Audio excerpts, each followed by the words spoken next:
অভ্যুত্থানের যার নামটি জলজল করে সবার সামনে এসেছে তিনি বেগম খালেদা।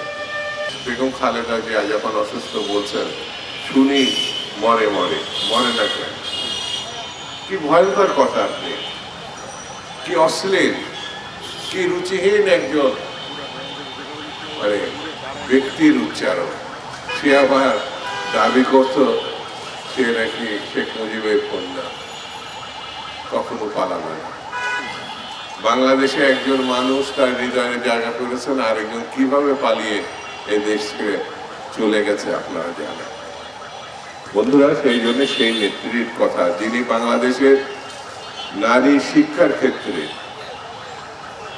এমন একটা উচ্চতা নিয়ে গেছিলেন যেখানে মেয়েরা শুধু অবহেলিত বললে ভুল বলা হবে, সর্বক্ষেত্রে পরিবার দেশ সব জায়গায় তাদেরকে উপেক্ষা করা হয়েছে।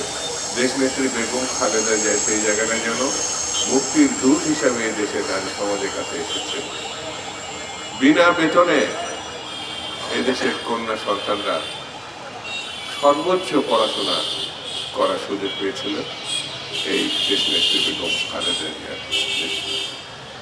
বেগম খালেদা জিয়া আপনারা জানেন এটা একটি মুসলিম জনসংখ্যার দেশ। এই জায়গায় অনেক বাধা বিপত্তিকে অতিক্রম করে মানুষের কাছে পৌঁছানো একজন নারীর জন্য কতটা কঠিন, সেটাই যদি ইতিহাসের ধারাবাহিকতা বিষয়ে আপনার নজর রাখেন তাহলে দেখবেন। যেমন বেগম সুফিয়া কামাল নারী শিক্ষার জন্য অগ্রদূতের ভূমিকা পালন করছেন, তাকে অতিক্রম করে দেশনেত্রী বেগম খালেদা জিয়া আরো বেশি নারী শিক্ষার সপক্ষে, শুধু নারী শিক্ষা বলবো না, শিক্ষার ক্ষেত্রে বাংলাদেশের অগ্রদূত ছিলেন দেশনেত্রী বেগম খালেদা জিয়া। গবেষণা হওয়া উচিত। আমি বিশ্ববিদ্যালয়ে যারা গবেষক আছেন, সম্মানিত শিক্ষক আছেন, তাদেরকে অনুরোধ করব এই নেত্রী সম্বন্ধে গবেষণা শিক্ষা ক্ষেত্রে, শিল্প ক্ষেত্রে, কৃষি ক্ষেত্রে। আপনারা জানেন কৃষিক্ষেত্রে আমি নিজে কৃষক দলের সঙ্গে সম্পৃক্ত ছিলাম, আজকে সভাপতি ছিল।